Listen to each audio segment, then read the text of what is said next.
Selamat datang kembali di kelas geografi ya, masih bersama saya Pak Urfan. Oke, pada kesempatan kali ini saya akan melanjutkan materi kita yaitu materi prinsip geografi ya. Jadi tujuan pembelajaran kita hari ini adalah kalian mengetahui prinsip geografi ya. Oke, langsung saja. Oke. Prinsip geografi itu ada 4 prinsip ya. Ada yang pertama prinsip distribusi atau persebaran ya. Lalu ada prinsip interrelasi ya. Yang ketiga ada prinsip deskripsi dan yang keempat adalah prinsip korologi. Langsung saja next. Yang pertama kita bahas adalah prinsip distribusi atau penyebaran ya. Sama ya, prinsip distribusi dan penyebaran. Jadi di sini definisinya adalah fenomena geosfer terjadi di banyak tempat ya, tidak terjadi di semua tempat. Jadi dapat dikategorikan atau dapat dikatakan bahwasanya suatu fenomena geografi itu persebarannya tidak merata ya. Jadi melihat permasalahan atau fenomena geografi dari persebarannya, distribusinya. Contohnya adalah pembagian iklim dunia. Saya mau tanya, kira-kira iklim dunia ini sama atau berbeda-beda? Pastinya berbeda-beda ya. Di Indonesia ada tropis ya.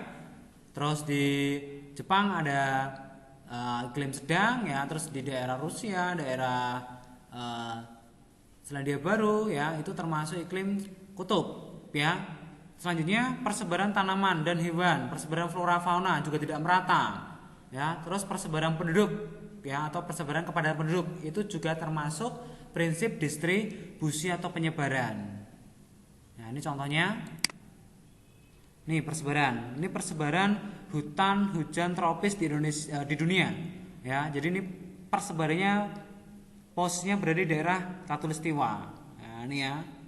Indonesia, Asia Tenggara, Afrika bagian tengah, Amerika bagian tengah ke selatan nih ya. Oke, ini termasuk prinsip distribusi.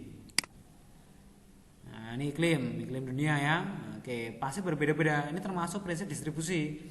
Jadi nanti kalau ada soal yang isinya adalah menjelaskan atau dalam bentuk peta berkaitan dengan persebaran apapun itu, maka itu termasuk ke dalam prinsip distribusi. Ya, oke, ini ya, kepadatan penduduk ini di Pulau Jawa sangat padat sekali ya. Nah, apalagi di Jakarta nih. Ini datanya ada tahun 2010, ini sudah 2020, mungkin sudah berubah ini ya. Oke, lanjut saja.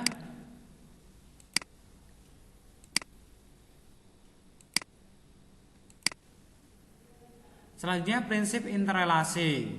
Prinsip interrelasi adalah hubungan timbal balik antara fenomena satu dengan fenomena lain. Ya, hubungan timbal balik saling mempengaruhi. Ya, antara fenomena geografi. Contohnya apa? Ini ada fisik dan fisik, sosial fisik sosial dan sosial fisik.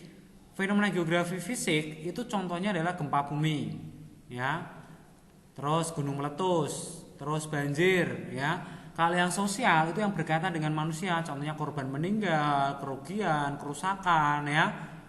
Oke, kita coba langsung lihat contohnya, ya. Prinsip interrelasi sebab akibat atau hubungan timbal balik, ya, antara fisik dan fisik, sosial dan sosial, fisik dan sosial, sosial dan fisik. Oke, kita langsung bahas. Nah, ini contohnya. Ini gambar yang ini, ya, ini adalah gunung api atau gunung meletus. Ya, ini magma atau lava. Terus ini pertanian dengan lahan subur. Kira-kira apa korelasinya? Ada nggak hubungannya? Ada ya. Gunung meletus, ya, ini adalah fenomena geografi fisik. Ya, tidak bisa manusia atau seseorang menciptakannya. Jadi gunung api ini mengeluarkan material lava atau lahar atau magma, ya. Semuanya keluar ditumpahkan di permukaan bumi. Akibatnya apa? Akibatnya adalah membuat lahan pertaniannya menjadi subur. Walaupun butuh waktu, tidak langsung, ya. Walaupun pas pertama ketika gunung api meletus dia akan merusak, tetapi setelah itu maka akan menghasilkan lahan yang subur, ya, karena mineral yang dikeluarkan oleh gunung api mengandung mineral yang dibutuhkan oleh tanaman. Ya, ini fisik dan fisik. Ya, ada contoh lagi, semisal tsunami, ya, itu disebabkan karena gempa bumi atau gempa bumi menyebabkan tsunami, itu juga sama, itu antara fisik dan fisik. Ya, mungkin kalian bisa mencontohkan yang lainnya, ya silakan bisa kalian tulis di kolom komentar. Kita next. Nah ini, mencari pekerjaan atau pengangguran, ya kriminalitas. Apa korelasinya menurut kalian? Jadi korelasinya adalah ketika banyak pengangguran, ya banyak orang yang tidak mendapatkan pekerjaan, ya maka kemungkinan besar akan meningkatkan angka kriminalitas. Ya, ini korelasinya. Ini antara fenomena sosial dengan fenomena sosial, ya. Pengangguran termasuk fenomena sosial, kriminalitas termasuk fenomena sosial, ya. Nih, lanjut.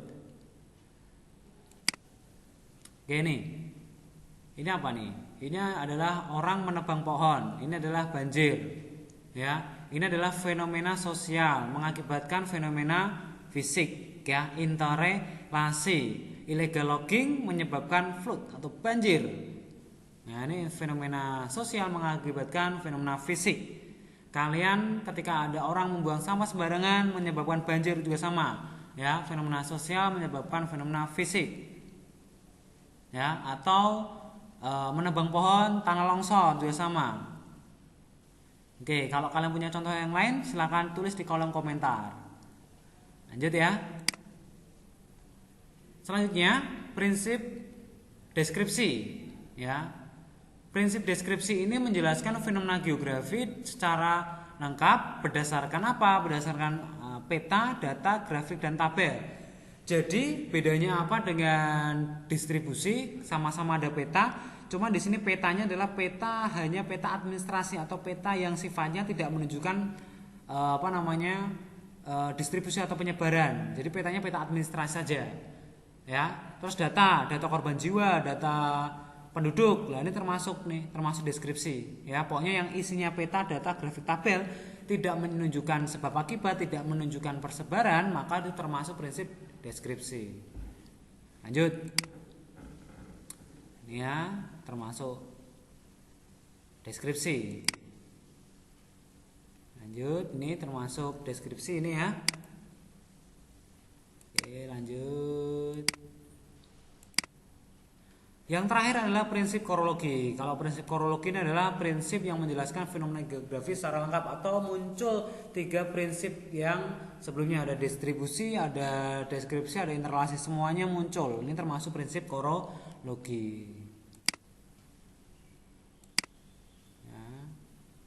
Oke, ini akan saya contohkan, kira-kira coba kalian tebak ya di kolom komentar. Nah, ini gambar pertama. Nah, ini kira-kira menurut kalian apa ini? Ini peperangan. Peperangan ini akan antara manusia dan manusia, berarti sosial dan sosial. Contohnya nih, ya gempa, ya ada skala Richternya, ada persebarannya kira-kira? Sepertinya ada nih ya, di sini ada deskripsinya ya. Ya nih, gempa mengakibatkan gereja masih Poncol Magetan rata dengan tanah. Sejumlah gedung tinggi di Surabaya goyang sampai Malang, Jogja hingga Tulungagung. Nah, ini kalau misalnya ada soal seperti ini, maka ini muncul sebab akibat, berarti interrelasi. Muncul persebaran lokasi gempanya, berarti ini termasuk distribusi. Terus di sini ada juga data, ya, berarti ini termasuk korologi. Semuanya muncul. Nah, ini deskripsi ya nih ya. Oke, ini distribusi ya, persebaran. Oke, saya akhiri untuk pertemuan kita hari ini ya. Semoga video ini bisa membuat pembelajaran geografi semakin mudah ya. Saya cukupkan, terima kasih, tetap semangat dalam belajar.